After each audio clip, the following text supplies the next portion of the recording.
사도행전 22장 12절에서 16절 말씀을 우리 같이 읽겠습니다. 율법에 따라 경건한 사람으로 거기 사는 모든 유대인들에게 칭찬을 듣는 아나니아라 하는가 내게와 곁에 서서 말하되 형제 사울아 다시 보라 하거늘 직시그를 쳐다보았노라. 그가 또 이르되 우리 조상들이 하나님이 너를 택하여 너로 하여금 자기 뜻을 알게 하시며 그 일을 보게 하시고 그 입에서 나오는 성을 듣게 하셨으니 내가 그를 위하여 모든 사람 앞에서 내가 보고 들은 것의 증인이 되리라. 이제는 왜 주저하느냐? 일어나 주의 이름을 불러 세례를 받고 내 죄를 씻으라 하라. 아멘. 오늘 말씀을 좀 나누기 앞서서 이 청소년 한 자매를 대해서 제가 한번 이야기를 나누고 시작할까 합니다. 이 청소년이 부흥입니다. 부흥. 이미 그들의 마음 가운데 주님이 주인으로 오셔서 그들의 삶을 주장하고 계시는데 우리 청소년, 충주 청소년 사역하는 자매 중에 한 친구가 자매인데 가정 안에서 부모님께 너무 심하게 핍박을 받아요. 그래서 종종 저한테 그 고민을 이야기합니다. 뭐 저뿐만이 아니라 우리 지민 강도사님이나 주변에 우리 같이 청소년 사역자들에게 그 어려움을 이야기를 해요. 근데 들어보면 같은 부모의 입장에서 어떻게 저렇게까지 할 수 있나 싶은 생각이 들어요. 모든 부모가 자녀를 사랑하죠. 자녀 못되게 되도록 만드는, 또 그렇게 마음을 먹는, 그렇게 인생길을 지도하는 그런 부모가 어디 있겠어요. 다 자녀를 생각하는 마음에서 부모를 원망하지 말고 미워하지 말고 부모님을 위해 기도해라. 또 어머니를 믿는 분이시고. 근데 제가 어제 들은 얘기가 좀 충격이 되어서 그걸 나누려고 합니다. 이제 이 딸이, 여러분들 보통 식기도를 하잖아요. 밥 먹을 때 식기도 하는데 식기도를 하는 거 가지고 그 아버지가 욕을 하면서 그 딸에게, 큰 딸에게 욕을 하면서 예수가 어디 있느냐, 있으면 살아있으면 믿겠다. 식기도를 하는데 그 어머니도 믿는 분인데 그 딸에게 몇 차례 욕을 했다 그래요. 남다르게 예수 믿는 것 때문에. 근데 그 친구가 그거를 저한테 물을 때는 웃으면서 물어. 어떻게 하면 좋겠어요? 근데 제가 그걸 들을 때는요 너무 가슴이 찢어지는 거예요. 왜냐하면 그 아이가 그거를 얼마나 큰 상처가 되겠어요. 그죠? 18살, 17살, 18살밖에 안 되는 친구인데 요즘 청소년이 뭐 믿는 것 때문에 고통받는 사람이 어디 있어요? 지가 안 믿고 싶으면 안 믿는 거고 교회 안 가고 싶으면 안 가는 거고 이런저런 핑계를 대면서 예수 떠난 애들 얼마나 많습니까? 근데 그 친구는 너무 예수님이 좋은 거예요. 사랑하고 내가 사랑하는 부모님으로부터 그렇게 험한 말을 들음에도 불구하고 얼마나 큰 상처가 되겠어요. 그 친구의 이야기를 들으면서 이 친구는 매 순간순간에 결단이겠다는 생각이 들었어요. 얼마나 수많은 결단을 하겠습니까? 그 마음과 감정의 결단. 예수를 믿으면서 부모에게 좋은 소리 못 듣고 사랑의 고백을 못 듣고 그렇게 고통해하고 힘들어하고 어려워하는 거. 제가 몇 번을 그런 고민을 들었거든요. 제가 어제는 들으면서도 그 친구들이 계속 얘기를 해주니까 눈이 붉어지더라고요. 그러니까 뭔가 답을 얻고 싶은 거예요. 근데 답이 있겠어요? 믿음으로 버티는 거예요. 교회를 옮기고 싶다. 너가 지금 회장인데 어디로 옮기냐. 끝까지 섬기고 후회 없이 섬기고 그 다음 넘겨라. 그랬어요. 교회도 뭐 좀 난리로, 가정도 그렇고. 이 친구가 매 순간순간 예수님 믿는 것 때문에 뭐 다른 문제가 아니에요. 뭐 이 친구가 뭐 부모님 몰래 나가서 애들이랑 놀다가 저녁 늦게 들어온다든지 밤을 새고 뭐 이런 게 아니고 오로지 예수 믿는 것 때문에 이렇게 무슨 무슬림도 아니고 이 한국에서 그렇게 고난을 받습니다. 그럼에도 불구하고 모여서 기도하고 방 안에서 기도하다가 어머님이 문 딱 열고 들어오니까 애가 기도하고 있으니까 한심하게 쳐다보고 나갔다. 기도하는데 자기 방에서. 그 어머님은 믿는 분이시고 그런 힘겨운 신앙의 싸움을 싸우고 있다. 우리 청소년. 여러분들 싸우고 계십니까? 여러분들 삶의 현장에서 무엇과 싸우십니까? 그래서 어떤 결단을 내리십니까? 매 순간순간 그리스도인으로 어떤 대접을 받으며 어떤 환경 가운데 상황 속에서 무슨 말을 들으며 무슨 말을 듣고자 함이며 왜 나는 그리스도인일까? 나는 어떤 그리스도인이 되고 싶은가? 그 자매를 보면은요, 그냥 그런 것 같아요. 예수 때문에 고난을 받잖아요. 그걸 이제 저희가 내용을 하니까 그 자매가 딱 나타나서 보면 그냥 사람을 주고 싶고 축복해 주고 싶은 마음밖에 없어요. 그냥 다 아니까 하나님 마음이 그러지 않을까 싶어요. 나를 위해 고통받는 내 교회, 내 성도가 와서 울며 불며 간절히 구하지 않아도 주님이 나를 위해 돌아다니는 거 봐도 주님 축복하고 싶은 그런 마음이죠.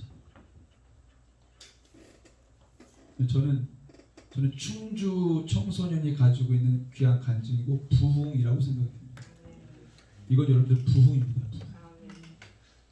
저는 바라기는 청소년뿐만 아니라 모든 세대에 이런 간증과 부흥이 있기를 원해요. 아마도 시니어들은 싸움이 더 클 겁니다. 그러면 간증도 더 크겠죠. 이런 간증을 꼭 경험하시길 바랍니다. 어려운 거 피해 다니지 마시고 뱀처럼 지혜롭고 비둘기처럼 숨겨라라고는 뱀 같은 말을 너무 따르지 마시고 차라리 비둘기처럼 숨겨라십시오. 그래서 주님의 말씀, 우리는 주님의 말씀을 순종하는 자들이잖아요. 믿고 따라가는 자들. 그래서 주님이 당신의 이름을 드러내야 될 자리에서는 주저없이 드러내고 결단하고 매 순간 그렇게 주님과 동행하는 믿음의 세대가 되기를 소원합니다. 오늘 말씀의 제목이 왜 주저하느냐예요. 여러분들 주저하고 계십니까? 결단하고 계십니까? 매 순간순간 머뭇거리십니까? 갈등하십니까? 아니면 매 순간 결단, 예수의 이름으로 결단, 내 마음 확정 그렇게 사십니까? 아마도 여러분들 하루 24시간 동안에 주저하는 마음, 머뭇거리는 마음, 갈팡질팡하는 마음, 갈등의 마음과 뭔가 예수 이름 때문에 결단하는 마음, 이 두 가지를 비교했을 때 뭐가 더 많은지 여러분도 한번 우리의 삶을 점검해 볼 필요가 있습니다. 그게 나를 말해주는 거예요. 그게. 그리스도인, 누가 그리스도인이냐?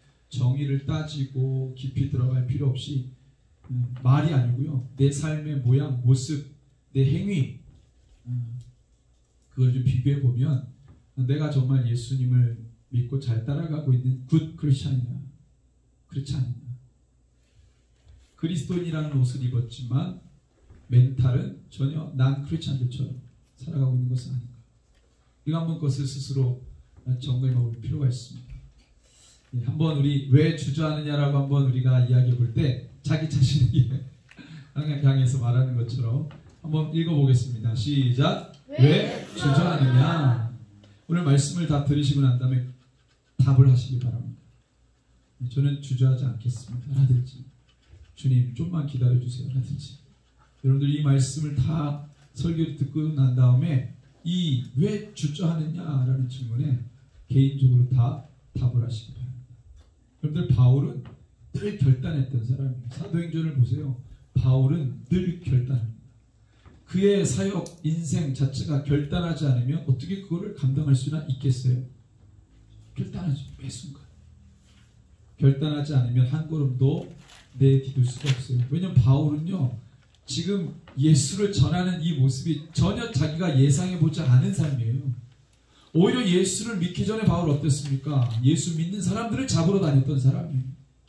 근데 자기가 그리스도인이 되었다는 건 얼마나 충격입니까? 그리스도인을 미워했던 사람, 그리스도인을 저주했던 사람, 그리스도인을 잡으러 다녔던 사람이 그리스도인이 되어서 뿐만 아니라 예수를 자기 목숨을 걸고 전하는 강한 사역자로 살고 있지 않습니까? 그렇게 되려면 얼마나 많은 결단이 있었겠어요. 자기가 의도하지 않고 한 번도 예상해보지 않았던 삶입니다. 여러분들 우리가 뭘 예상할 수 있습니까? 우리가 예상할 수 있는 게 있나요? 그러니까 우리는 뭐예요? 매 순간 결단하는 거죠. 주어진 상황에서 결단하는 거예요. 내 계획대로 돼요? 안 되잖아요. 인생이라는 게. 내 계획대로 안 되는 인생이기 때문에 주어진 상황에서 우리가 할 수 있는 건 단 한 가지. 결단하는 것밖에 없어요. 누구의 이름으로? 예수의 이름으로. 근데 바울이 왜 그럴 수 있었느냐? 생각해 보니까 예수님이 그렇게 했다는 거예요. 예수님 매 순간 결단하셨잖아요. 예수님을 생각하니까 예수님은 하나님의 아들이신데 인간의 모습을 입고 오시기로 결단하셨어요. 인간의 모습을 입고 오시는데 인간 사회 중에서 가장 낮고 천한 모습으로 오셨어요. 그 현장에 오시기로 한 결단.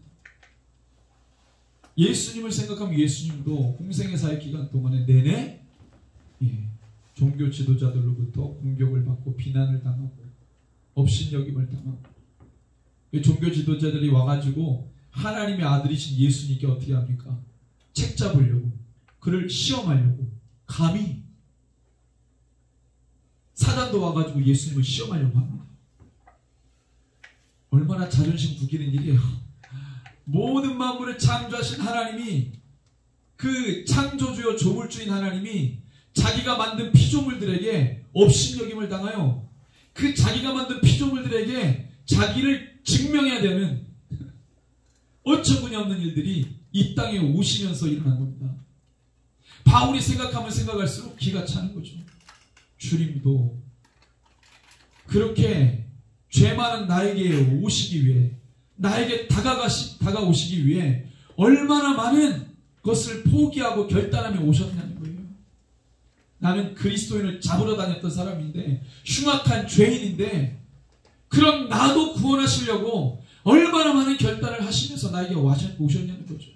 그걸 생각하면 바울이 나도 주님처럼 나도 주를 위해 결단해야 되지 않겠느냐. 주님이 우리에게 오시기 위해 머뭇거리셨나요? 주저하셨나요? 아니잖아요. 머뭇거리다가 주저하느라 한 생명 놓치면 그거 얼마나 큰, 천하보다 귀한 게 한 생명이에요. 시급을 다투는 일 아닙니까? 망설일 시간이 없어요. 그 주님이 결단하시며 바울 같은 사람도 살리시고 그를 이방인들의 영혼들을 구원해낼 사역자로 부르셨다. 그걸 생각하면 바울이 자다가도 벌떡 일어나고 멍 때리다가도 곧 벌떡 깨닫고 그 주를 위해 결단하면서 살아가는 거죠. 근데 예수님께로 온 많은 영혼들도 보니까요, 다 결단했더라는 거예요. 이 부정한 여인이 예수님께로 옵니다. 몸을 사지를 못 움직여서 부정하다고 유대사회가 규정한 그가 친구들에 의해서 지붕을 뚫고 내려와요. 온몸이 썩어 들어가는 이 부정한 병에 걸린 자가 예수님께로 와서 예수님께 고쳐달라고 간구합니다. 유대사회가 부정하다고 말한 자들이 그 유대사회의 룰을 깨고 규율을 깨고 예수님께 와서 갈급한 마음으로 고쳐달라고 그래요. 예수님이 그들을 향해서 뭐라고 합니까? 그들이 어떻게 왔는지를 아시니까, 결단하며 와야 되는 걸 아시니까 온 자들을 향해서 주님이 딱 한마디 하십니다. 내 믿음이 너를 구원하였다. 그거를 깨고 왔다는 것 자체가 그의 믿음이었다는 거예요. 그것을 돌파하고 왔다는 것 자체가 그의 믿음이었다는 겁니다. 여러분, 우리가 주님을 믿는데 결단하지 않아. 내가 주를 믿는데 한 번도 결단해 본 적이 없어. 믿음이 아니라는 거예요. 나는 나의 한계를 깨려고 얼마나 많은 결단을 해봤는가. 나의 성향, 성격, 쓴뿌리, 상처, 견고한 질 이거를 깨기 위해 나는 결단을 해봤느냐는 거예요. 늘 익숙한 것을 찾아다니고 늘 안정감 있는 것을 찾아다니고 모든 상황들이 내 위주로 흘러가야 돼요. 거기서 안정감을 누리고 소속감을 느끼고 그것을 얼마나 많이 뛰어넘으려고 결단했느냐는 거예요. 여러분들, 예수님도 그렇고 예수님의 제자들도 그렇고 수많은 믿음의 사람들이 어떻게 살아갔습니까? 바울과 같지 않았어요? 바울도 마찬가지죠. 아무도 가지 않은 그 자리에 가는 거예요. 사도행전을 보세요. 사도행전이 우리에게 주는 교훈이 뭡니까? 그들이 가려고 생각도 안 했고 갈 이유도 없고 내가 한 번도 동경해보지 않았던 그 영역 안으로 그들이 들어가서 복음을 전했다. 거기서 놀라운 기적의 역사, 복음의 역사가 나타났다. 왜? 뭐 때문에? 예수님의 명령 때문에. 그래서 그것을 준행하는 자들이 결단하며 그 영역 안으로 들어갔을 때 놀라운 복음의 역사가 일어났다. 우리 한국교회에서 여러분들 아시잖아요. 한국교회에서 교회 역사, 한국의 교회 역사 누가 조선 땅에 들어오려고 했습니까? 가면 죽는다. 목 잘려 죽는다. 가지 마라. 만주에서 복음 전했던 존 로스 선교사가 10년 전에 토마스 선교사 목 잘려 죽은 게 그게 다 충격이었어요. 충격. 그 전에 응선대군이 8,000명 목 잘려 죽일 때에도 그게 얼마나 회자가 됐는지 아무도 조선 땅에 들어오려고 하는 선교사가 없었어요.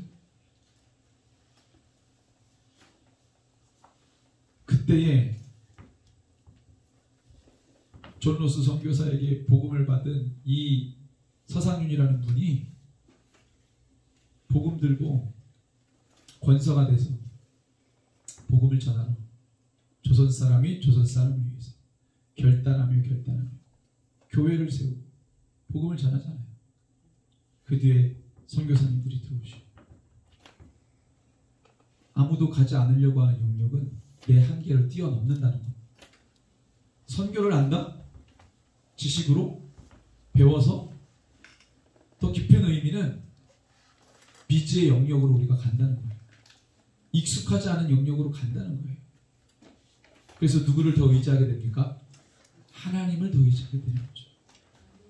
바울이 그렇게 도시들을 밟으면서 갈 때 그 두려움이 왜 없었겠어요?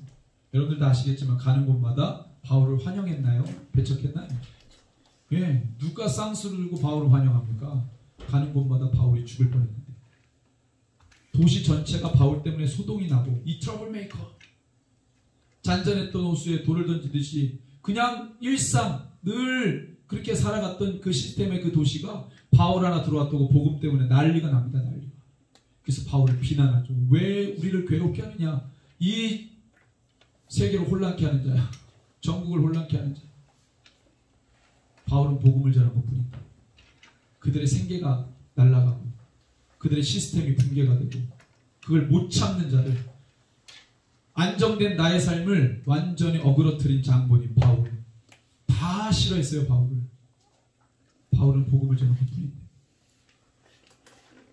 그 결단이 없이는 결코 하나님의 역사를 경험할 수가 없는 겁니다. 그래서 바울은 주님의 명령을 따라 늘 결단하며 결정하며 주저하지 않고 그 사역들을 하게 된 것이죠.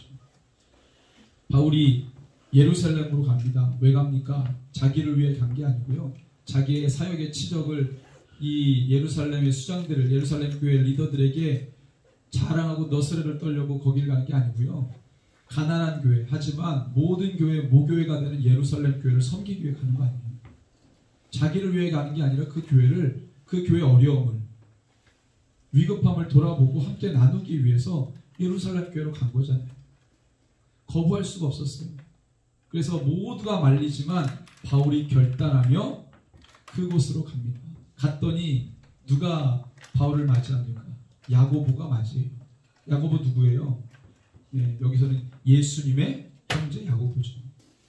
예수님의 동생 야고보가 예루살렘 교회 수장이 되어서 그 장로들과 함께 이 바울을 맞이합니다.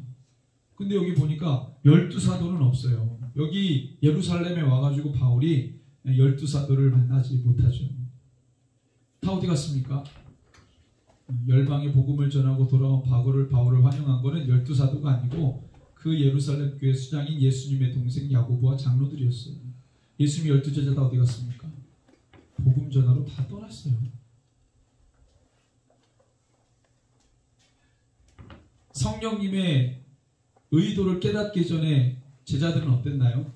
예루살렘에 있었죠. 그냥 성령을 받아도 예루살렘에 있었죠. 근데 하나님이 억지로 그걸 흩으셨어요. 깨닫지 못했을 때에는 성령님이 너에게 임하시면 권능을 받고 예루살렘과 온 유대와 어디까지예요? 사마리아 지나 땅끝까지. 사마리아는 유대인들이 부정하게 여기는 땅이죠. 가지 않은 땅이에요. 제일 먼저 예수님이 그 땅을 밟았고 제자들이 그냥 따라가기만 했던 거예요. 성령이 임하시면 유대인들이 가고 싶어 하지 않는 그 땅도 가게 된다. 딱 그 이방이죠. 그래서 사실은 바울 뒤에 보면은요, 이방 땅을 돌아보고 온 바울을 부정하다고 생각해서 7일 동안 결례를 행하대요. 이방 땅을 밟은 사람은 유대인들이 볼 때 부정하다고 봤어요. 그래서 그 부정을 씻는 기간을 7일간 정합니다. 그 결례 기간인데. 그러니까 유대인들의 생각에는 그거죠. 아니, 성령을 받으면 예루살렘과 온 유대와 부정한 땅 사마리아, 부정한 땅끝 이방 땅까지 가 있고. 여러분들 우리 안에 성령이 계십니까? 아멘. 그럼 어떤 일이 벌어집니까? 성령이 우리 가운데 임하시면 어떤 일이 벌어집니까? 예수를 믿는 모든 자에게는 성령님이 함께 하시는데, 성령님이 함께 하셔야 그리스도인인데, 그럼 여기 그리스도인이라면 다 성령님이 함께 하시는데, 성령님이 임하시면 예루살렘과 온 유대와 또 예루살렘과 온 유대와 그리고 또 예루살렘과 온 유대 사마리아를 못 가는 거예요. 한국교회가 성령이 임했는데 말은 땅끝까지 얘기하면서 언제나 예루살렘과 온 유대와까지만 머물러 있는 거죠. 자기가 익히 알고 있는 상황 안에서만 있으려고 해요. 야, 사마리아 얘기하지 마. 땅끝 얘기하지 마. 그것만이 무슨 전도고 선교냐. 우리도 선교한다. 어디? 예루살렘에서 유대까지만. 어디까지 가야 돼요? 땅끝까지 가야죠. 익숙하지 않는 그 영역. 여러분, 애굽은 이스라엘 백성들이 애굽에 있을 때는 어땠어요? 종이어도 자기들 마음들이 익숙한 상황에 400년을 거기서 지냈어요. 근데 익숙하지 않은 땅 어디로 하나님 옮기십니까? 광야로 인도하시죠. 광야는 자기가 예측할 수 없는 곳이에요. 그것으로 가서 그들이 배운 것은 하나님을 대하는 방식입니다. 우리가 열방에 나가면 누구만 의지해요?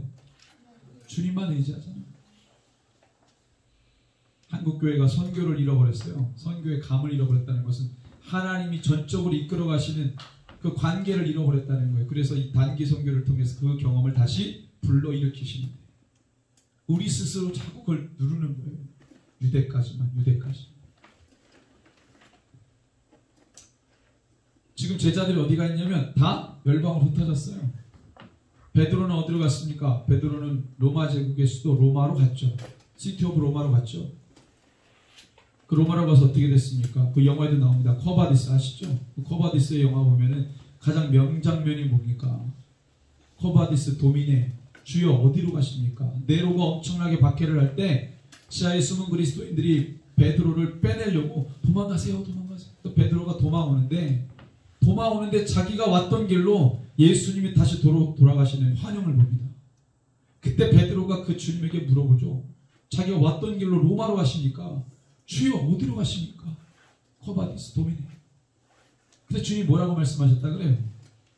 너가 버린 로마의 그리스도인들을 향해서 내가 십자가 지러 간다. 그렇게 얘기해요. 그때 베드로가 깜짝 놀라요. 다시 로마로 가잖아요. 그래서 거꾸로 십자가에 매달려 순교당합니다. 12명의 제자들 중에 가장 멀리 간 지역, 셀로스 시몬 같은 경우는 브리타니아 섬까지 가서 복음 전했다고 해요. 도마는 어디까지 갔습니까? 인도까지 갔죠. 거의 소아시아, 터키 지금 지역, 아니면 북아프리카 지역, 멀리는 저 페르시아, 인도, 브리타니아 섬까지 사도 요한을 뺀 나머지 모든 제자들이 다 열방으로 흩어집니다. 물론 야고보는 사도행전 12장 1절에 보니까 유대 땅에서 가장 먼저 순교를 했죠. 헤롯 아그리파에 의해서. 그 나머지 주의 제자들은 다 열방으로 흩어져서 그 말씀대로 사마리아를 넘어 땅끝까지 가서 복음 전해요. 그러니까 바울이 지금 오니까 그 사도들은 없고 주의 동생 야고보와 장로들이 자기를 맞이해요. 근데 그때 바울이 뭐를 나눕니까? 우리 말씀 넘겨볼까요? 사도행전 21장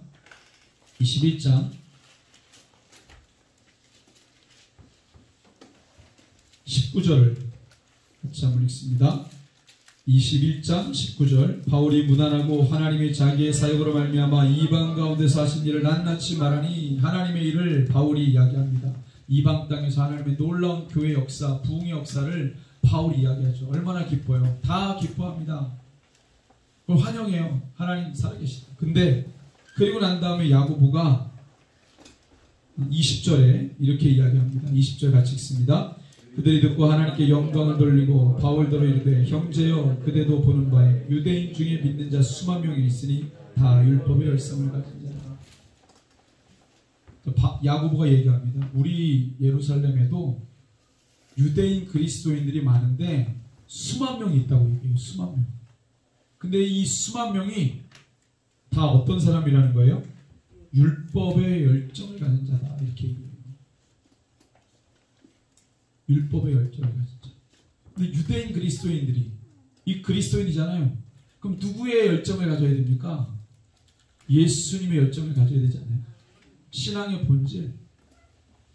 나를 그리스도인 되게 만든 그분에 대한 열정이 있어야 되는데 이들이 다 숱하게 이방 땅에서 유대인 그리스도인들과 바울이 싸웠던 그 율법주의, 할례를 행해야 된다. 이방인에게도 할례를 강요해야 된다. 그래야 구원을 받을 수 있다. 이 논리와 어마어마하게 싸운 그 자들이 예루살렘에는 몇 명? 수만 명. 그 율법의 열성을 가진 자들이 예루살렘에 있다. 지금 예루살렘은 메가처치입니다. 수만 명의 그리스도인들이 있지만 이들이 다 예수님이 아니라 율법. 바울이 그렇게 치열하게 논쟁하고 싸웠던 그들. 그래서 이 야고보가 그런 자들 때문에 이 바울에게 뭔가를 요구하냐면, 자, 21절입니다. 21절 같이 읽습니다.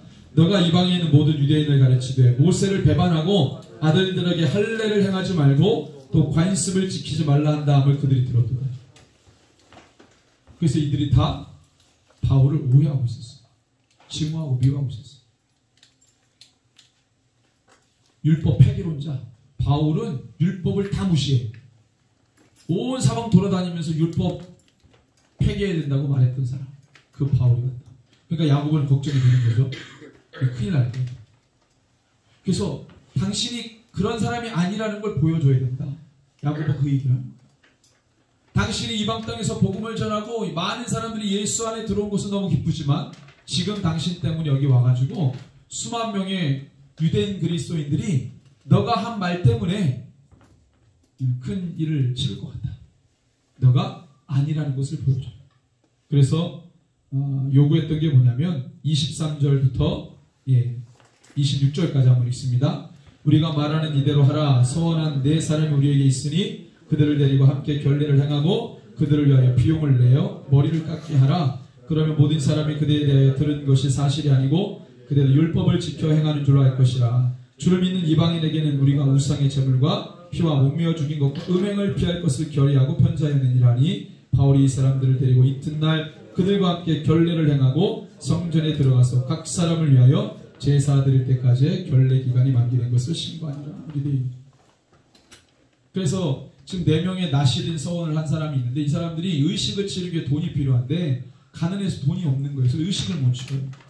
그래서 바울이 후견인이 되어가지고 좀 재정을 나누고 그들로 하여금 이 나시린 서원의 의식을 참여할 수 있도록 하고 너도 이방 땅 갔다 왔으니까 7일 동안 결례의 기간을 좀 가져라. 이 부탁을 하는 거예요. 왜? 이것을 다 하는 걸 수많은 유대인 그리스도인들이 보잖아요. 율법의 결례대로 바울이 하는지 안 하는지. 근데 이걸 무시한다 그러면 어떻게 되겠어요? 우리가 들었던 대로 바울은 율법 폐기론자구나.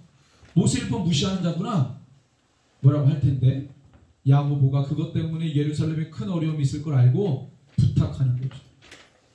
그런데 이걸 어떻게 보십니까? 지금 야고보가 이야기하는, 야고보는 예루살렘 교회 수장이잖아요. 수만 명의 율법의 열성을 가진 유대인 그리스도인들이 예루살렘에 득실득실해요. 야고보가 어떻게 해야 됩니까? 여러분들, 바울은 왜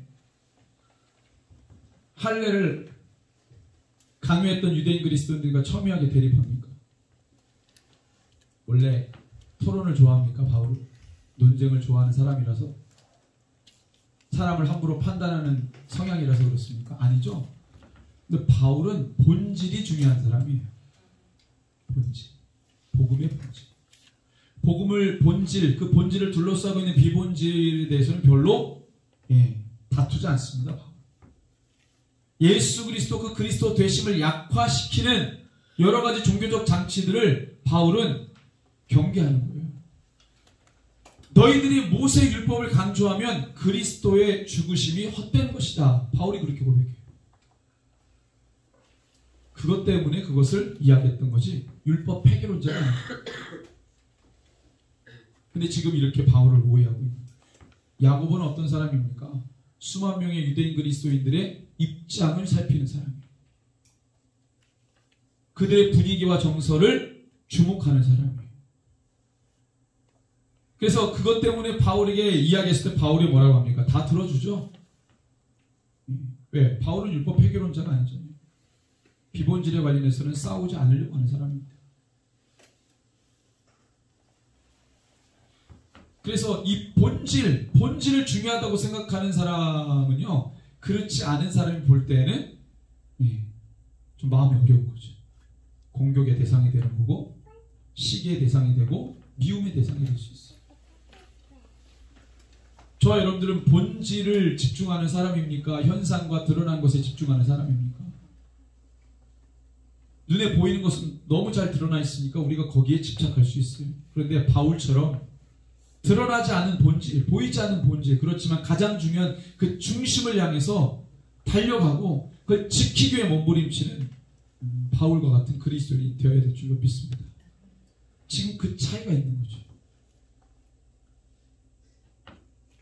하나님께서 말씀을 뿌리실 때, 말씀을 뿌리실 때 그 말씀의 씨가 땅에 떨어지는 그 네 가지 땅에 떨어진 씨 비유를 마태복음 13장에 말씀하시는데, 그걸 가만히 보면은요, 중요한 건 뿌리예요. 뿌리. 다 뿌리를 내렸는데 어떻게 해요? 그 뿌리가 깊지 못하고 얇고 내리지 못하고, 이 뿌리에 대한 얘기를 합니다. 말씀은 다 봤죠? 중요한 건 뿌리를 내렸느냐 뿌리를 내리지 못했느냐로 결정나는 거예요. 그런데 우리가 본질에 집중한다는 것은 뭐예요? 겉으로 드러난 무성한 가지나 줄기가 아니고 뿌리에 집중한다는 거 아니에요. 보이지 않지만 그게 가장 중요한 뿌리. 뿌리가 깊게 내려야 그게 튼실한 거죠. 저와 여러분들이 신앙생활을 할 때에 뿌리에 집중하는, 보이지 않지만 그 본질에 집중하는, 그 중심을 향해서 결단하며 나가는 믿음의 사람 되기로 합니다. 근데 나중에 결례대로 다 했지만 문제가 터졌어요. 이방인 드로비모를 바울이 데리고 다니는데 시장에서 누가 봤어요. 이방인 데리고 다니는데 성전에서 바울을 보니까 그 이방인을 성전에까지 데려온 줄 알고 유대인들이 난리가 났어요. 저는 잡아야 됩니다. 그래서 그 바람에 막 천부장이 내려오고 로마 군인들이 난리가 났습니다. 그거를 정리하느라고. 그 과정에서 바울이 고백을 해요. 그 유대인들을 향해서. 그 고백이 바로 22장 전체의 내용입니다.